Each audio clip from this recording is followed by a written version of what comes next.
Okay. ఇక తెలంగాణలో ఎవరైతే బీర్లు తాగుతారో వాళ్ళకి అత్యంత ఇష్టమైనటువంటి బ్రాండు, ఎక్కువ అమ్ముడయ్యేటువంటి బ్రాండు కేఎఫ్. మరి కింగ్‌ఫిషర్ బ్రాండ్‌లు బీర్లు మరి అతి త్వరలోనే తెలంగాణలో ఇక దొరకవవి. అంటే ఇప్పుడున్నటువంటి నిల్వలు ఒక 1 వీక్‌కే సరిపోతాయట. మరి ఆల్రెడీ కేఎఫ్ బీర్ల కంపెనీకి తెలంగాణ రాష్ట్ర ప్రభుత్వానికి మధ్య కొంచెం కాన్ఫ్లిక్ట్ వచ్చింది. వీళ్ళు రేట్లు పెంచుతలేరు అనేది ఒకటి, పాత బిల్లులు బకాయినాయట 700 కోట్లు, 800 కోట్లు అవి ఇస్తలేరు అని కేఎఫ్ కంపెనీ తెలంగాణకు బీర్లను సరఫరా నిలిపేసింది. ఆల్రెడీ పాత స్టాక్ ఏదైతే ఉందో అది ఒక 1 వీక్‌లో కంప్లీట్ అవుతుందట. మరి కేఎఫ్ బీర్లు దొరకకపోతే చాలామంది బీరు ప్రియులు మరి చాలా సఫర్ అవుతారు. ఎందుకంటే గతంలో కూడా చూసినాం మనం ఏపీలో కేఎఫ్ బీర్లు దొరకక ఏమేమైనాయో ఏంటో రకరకాల బీర్లు బూమ్ బూము బామ్ బామ్ అని రకరకాల బీర్లు అప్పట్లో ఎన్ని మీమ్స్ వచ్చినాయో చూసినాము. మరి అదే పరిస్థితి తెలంగాణలో కూడా వచ్చే పరిస్థితి అయితే కనిపిస్తుంది. ఎందుకంటే దాదాపు బీర్ల సేల్లో 70-80% కేఎఫ్ బీర్లే ఎక్కువ సేల్ అవుతూ ఉంటాయని మనకు గణాంకాలు చెప్తూ ఉంటాయి. మరి ఇప్పుడు కేఎఫ్ బీర్ల తయారీ నిలిచిపోయింది. సరే ప్రజెంట్ అయితే ఉన్న స్టాక్ ఒక 1 వీక్ వరకు సరిపోతుంది. మరి 1 వీక్ తర్వాత పరిస్థితి ఏంది అనేది ప్రభుత్వం ఆలోచిస్తుంది. మరి ఇది కూడా ప్రభుత్వం మీద దెబ్బ పడుతుంది. ఎందుకంటే ఇక ఏదైనా చిన్న చిన్న ఇష్యూలే పెద్దగా అయితే సరే మరి దాన్ని ఎట్లా చేస్తారనేది చూడాలి. మరి ఓవరాల్గా అయితే మరి కేఎఫ్ నిలిచిపోతే ఏంది పరిస్థితి అనే దాని మీద మరి ప్రభుత్వము రాష్ట్రంలో కొత్త బీర్ బ్రాండ్లకు కూడా మరి రాష్ట్రంలో సేల్స్కి అవకాశం కల్పించాలని ప్రభుత్వము భావిస్తుందట. తెలంగాణలోకి కొత్త బీర్లు రాబోతున్నాయట. కేఎఫ్ బీర్లు బంద్ కావడంతో కొత్త కంపెనీలు మరి ఇక్కడ సేల్స్ పెంచుకోనికి ట్రై చేస్తున్నాయట. ఎందుకంటే కేఎఫ్ ఉంటే కేఎఫ్ తాగుతారు, కేఎఫ్ లేని పరిస్థితుల్లో మరి బెటర్ ఏది ఉంటే బెస్ట్ ఏది ఉంటే దానికి సేల్స్ ఎక్కువయ్యే అవకాశం ఉంది. కాబట్టి మరి మిగతా బ్రాండ్లు కూడా మరి తెలంగాణలో మేము వస్తాము, మా బీర్లకు అనుమతి ఇవ్వండి అని దరఖాస్తులు అయితే చేసుకుంటున్నాయట. ఆల్రెడీ ఎక్సైజ్ శాఖకు దరఖాస్తులు ఇచ్చినాయట. మరి ఎవరెవరికి అనుమతి అయ్యాలి ఏంటి అనే దాని మీద కూడా వాళ్ళు కసరత్తు అయితే చేస్తున్నారట. మరి బీర్ల రేట్లు పెంచాలి అని వీళ్ళు చెప్తున్నారు, మేము పెంచామని రేవంత్ సర్కార్ చెప్పింది. అయినప్పటికీ హైకోర్టు రిటైర్డ్ జడ్జితో ఒక కమిటీ ఏర్పాటు చేసిరు. మరి ఆ కమిటీ నివేదిక కూడా అతి త్వరలోనే వచ్చే అవకాశం ఉంది. నిజంగానే మందు రేట్లు పెంచాలనా లేకుంటే తగ్గించాలనా, పెంచితే ఎంత పెంచాలి ఏది అనే దాని మీద ఆ కమిటీ నివేదిక వచ్చిన తర్వాత మరి రేవంత్ రెడ్డి సర్కారు తుది నిర్ణయం తీసుకునే అవకాశం ఉంది. మరి కేఎఫ్ చెప్పిన రేట్కే పెంచుతారా? మరి కేఎఫ్ చెప్పేది ఏంటంటే మాకు 16-20 రూపాయలకు మేము గవర్నమెంట్కి ఇస్తున్నాము బీరు, కానీ గవర్నమెంట్ 150 రూపాయలకు అమ్ముతుంది, మాకు వచ్చేది 16-20 రూపాయలే, గవర్నమెంట్ ట్యాక్సే 100 రూపాయల దాకా పోతుంది. ఒక బీరు మీద తయారు చేసిన మాకు 16-20 రూపాయలు వస్తే అమ్మినందుకు గవర్నమెంట్కి 100 రూపాయలు పోతుంది అని కేఎఫ్ కంపెనీ ఆల్రెడీ ఒక లెటర్ కూడా రిలీజ్ చేసింది.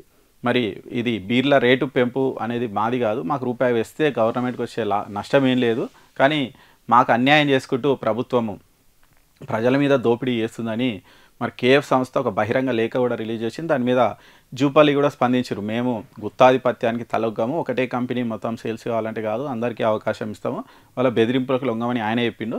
సరే ఏది ఉన్నప్పటికీ మరి కేఎఫ్ కంపెనీ మాత్రం వెనక్కి తగ్గేటట్లేదు, మరి ప్రభుత్వం కూడా వెనక్కు తగ్గేటట్లేదు. ఇక్కడ చూడొచ్చు, మేము గుత్తాధిపత్యానికి తలొగ్గాము, 33% వరకు బీరు ధర పెంచమని డిమాండ్ చేయడంతో మేము తలొగ్గలేదు. ఎందుకంటే 33% అంటే ఇప్పుడున్న 150 రూపాయల బీరు 33% పెంచితే ఎంతైతే దగ్గర 200 దాటిపోతుంది, 200 దాకా పోతుంది. కాబట్టి అంతా మేము పెంచలేము, కాబట్టి మేము తలొగ్గలేదు.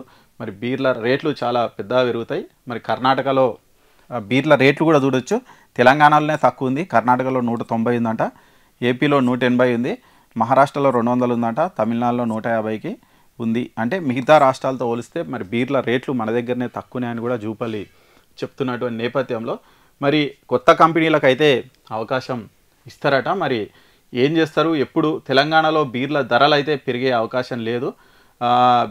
ఆల్రెడీ ఒకవేళ పెంచితే ఎంత పెంచాలని హైకోర్టు రిటైర్డ్ జడ్జితో కమిటీ ఏర్పాటు చేసిందట. కమిటీ సిఫార్సులు వచ్చిన తర్వాత బీర్ల రేట్లు పెంచితే 5 రూపాయలు 10 రూపాయలు పెంచే అవకాశం అయితే ఉందట. మరి ఈ నేపథ్యంలో ఇక్కడ చూడొచ్చు, వారానికి సరిపడా కేఎఫ్ నిల్వలు ఇప్పుడు ఉన్నాయంట ప్రజెంట్. మరి బీర్ల సరఫరా కేఎఫ్ కింగ్ఫిషర్ బీర్లు సరఫరా నిలిచిపోయే వరకు మన దగ్గర 14 లక్షల కేసుల కేఎఫ్ బీర్లు ఉన్నాయంట. కానీ మరి రోజుకు అన్ని బ్రాండ్లు కలిపి రోజుకు 1,00,000 కేసులు అమ్ముడు పోతాయంట. మరి పండుగ పూట 1,50,000 కేసుల బీర్ల వరకు అమ్మకాలు జరిగినాయి. మరి నేపథ్యంలో ఇక్కడ చూస్తే ఓవరాల్గా ఇప్పుడు ఉన్నటువంటి నిల్వలు 1 వీక్ మాత్రమే సరిపోతాయట. మరి ఇక్కడ చూడొచ్చు, 2023-24లో 547 పాయింట్ అంటే 548 లక్షల కేసుల బీర్లు సేల్ అయినాయట. మరి ఇందులో 382 లక్షల కేసులు ఓన్లీ వీటివేనంట. చూడండి, యూబీ సంస్థ కేఎఫ్ బీర్లే దాదాపు 80% వరకు సేల్ అయినాయి. మరి ఇక్కడ కూడా చూస్తే 2024-25లో 413 లక్షల కేసుల బీర్లు సేల్ అయితే ఇందులో యూబీ సంస్థ సేల్స్ 275, అంటే ఇక్కడ కూడా 60% వాళ్ళవే సేల్ అయినాయి. మొత్తంగా ఈ కేఎఫ్ బీర్లకే చాలా అంటే 60 to 70% బీర్లు కేఎఫ్ సంస్థవే ఎక్కువ అమ్ముడు పోతూ ఉంటాయి. కాబట్టి మరి ఇవి బంద్ అయితే ఏం చేయాలి అనే దాని మీద ప్రభుత్వం అయితే మల్లగుల్లాలు పడుతుందట. మరి గతంలో 8 బీర్ల కంపెనీలు దరఖాస్తు చేసుకున్నాయట. మరి అవి వాటికి అనుమతి ఇస్తారా ఇయ్యరా, మరి బీర్లలో ఆల్కహాల్ శాతం, బీరు ధర ఇవన్నీ కూడా చూసి ఇస్తారట. మరి ఏం చేస్తారు ఏంటి అనేది చూడాలి. మరి ఓవరాల్గా చూస్తే మాత్రం మరి ఒక 1 వీక్ తర్వాత అయితే బీర్ల బాబులకు, బీర్లు ఎవరైతే తాగుతారో వాళ్ళకు కష్టాలు వచ్చినాయని చెప్పుకోవచ్చు.